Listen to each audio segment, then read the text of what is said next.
नमस्कार दोस्तों, मैं तरुण कुमार लेके हूँ आपके लिए एक नई इन्फॉर्मेटिव वीडियो। तो आज हम जानेंगे इस article the 4 agreements book summary in Hindi by Don Miguel Ruiz में हम हमारे भीतर जन्म से ही किसी भी बात पर ध्यान केंद्रित करके और उसका अनुभव करने की क्षमता रखते हैं।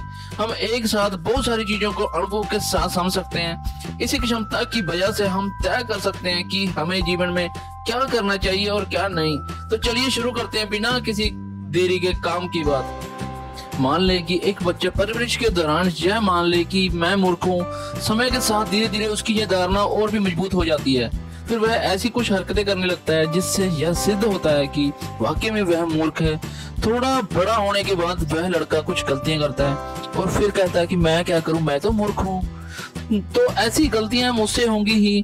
फिर एक दिन कोई उसका विश्वास दिलाकर उसका ध्यान उस शब्द से हटा देता है और उसको बताता है कि वह मूर्ख नहीं है। फिर वह उसकी बात पर विश्वास करते हुए एक नया समझौता तैयार करते हैं। नतीजतन वह स्वयं को मूर्ख नहीं मानते और वैसी हरकतें उससे नहीं होती जिससे वह मूर्ख साबित होता है। अगर आप अपने साथ यह समझौता कर लेते हैं कि आप अपने शब्दों के साथ हमेशा निष्पाप रहेंगे, तो निश्चित ही आपके जीवन में मौजूद सारी नकारात्मक भावनाएं खत्म हो जाएंगी। किसी भी बात को निजी तौर पर ना लें। लोग जो भी कहें, करें या सोचें, उन बातों को व्यक्तिगत तौर पर ना लें। अगर वे आपको एक अच्छा इंसान मानते हैं तो वे आपकी वजह से ऐसा नहीं मानते, क्योंकि आप पहले से जानते हैं कि आप एक अच्छे इंसान हैं। इसके लिए जरूरी नहीं है कि कोई और आकर आपको कहे कि आपकी अच्छाई बताए। किसी के भी द्वारा कही गई अच्छी और बुरी दोनों ही बातों को निजी तौर पर ना लें, क्योंकि जब आप किसी बात को जरूरत से अधिक महत्व देते हैं तो उसे निजी तौर पर लेते हैं। तो ऐसा करके आप अपने जीवन में समस्याओं को न्योता देते हैं। आगे पहले से धारणाएं ना बनाएं।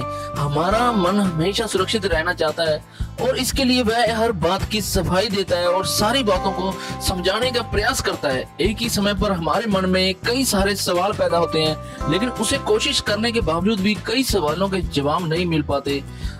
ऐसे समय पर मन के द्वारा दिया गया जवाब सही है या नहीं, इससे उसे कोई फर्क नहीं पड़ता, लेकिन हमारा मन जवाब जरूर देता है। इससे हम सुरक्षित महसूस करते हैं और इसलिए हम पूर्व धारणाएं बनाते हैं। यदि सामने वाले ने कुछ कहा है तो हम उसकी बात का हमें जैसे चाहिए वैसा अर्थ निकाल कर एक नई धारणा बनाते हैं।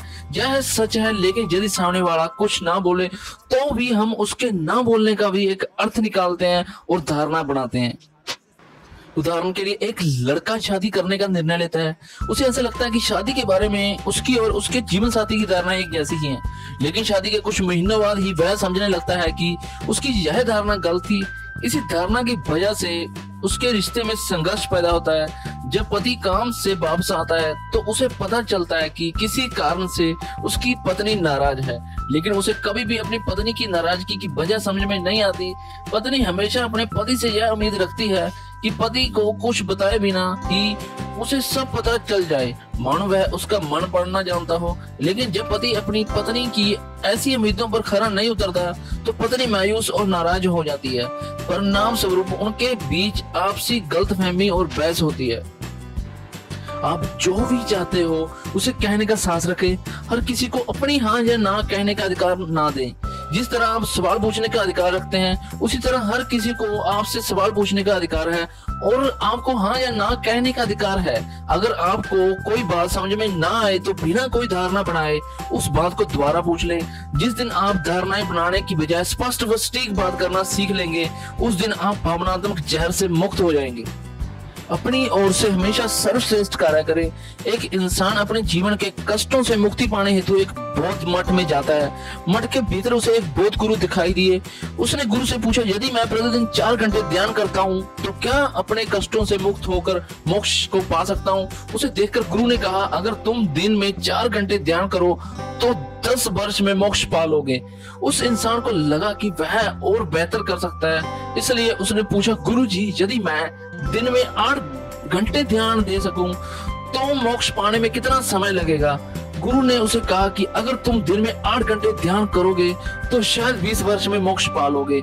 ये जवाब सुनकर वह इंसान चौंक पड़ा और सोचने लगा कि अधिक ध्यान करने पर दुगना समय क्यों लगेगा। गुरु ने जवाब दिया, तुम यहाँ अपने जीवन को समर्पित करने नहीं आए हो। यहाँ आने के पीछे तुम्हारा उद्देश्य खुशी और प्रेम से भरा जीवन जीना है। और अगर तुम 2 घंटे के ध्यान को बेहतर तरीके से करने की बजाय दिन के 8 घंटे ध्यान को दे दोगे तो थकान के सिवा कुछ हाथ नहीं आएगा और तुम जीवन का आनंद खो दोगे। और ध्यान के दौरान एक समय ऐसा आता है जिसमें मिली हुई ऊर्जा तुम्हें अपना जीवन खुशी से जीने की प्रेरणा देगी, मगर अधिक समय तक ध्यान करने के प्रयास में तुम वह समय भी गवा दोगे। और भले ही तुम कम समय तक ध्यान करो लेकिन वह सर्वश्रेष्ठ करो, इसी से तुम्हारा जीवन प्रामी और खुशी और उत्साह से भर जाएगा।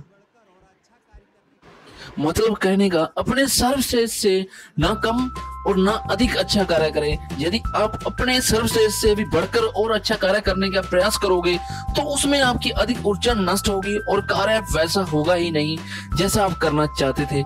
लेकिन यदि आप अपनी काबिलियत से भी बहुत कम काम करते हो तो आपको निराशा महसूस होती है और ऐसे में आप खुद को ही परखने लगते हो। इसलिए सबसे आसान बात यह है कि आप अपनी ओर से हमेशा सर्वश्रेष्ठ कार्य करते रहें। तो दोस्तों, इस article the 4 agreements book summary in Hindi में इतना ही। आपको इस आर्टिकल के रिलेटेड कोई भी सवाल पूछना हो तो मुझे कमेंट सेक्शन के जरिए पूछ सकते हो। और ऐसी इन्फॉर्मेटिव और वीडियो देखने के लिए चैनल को लाइक और सब्सक्राइब करना मत भूलें। धन्यवाद।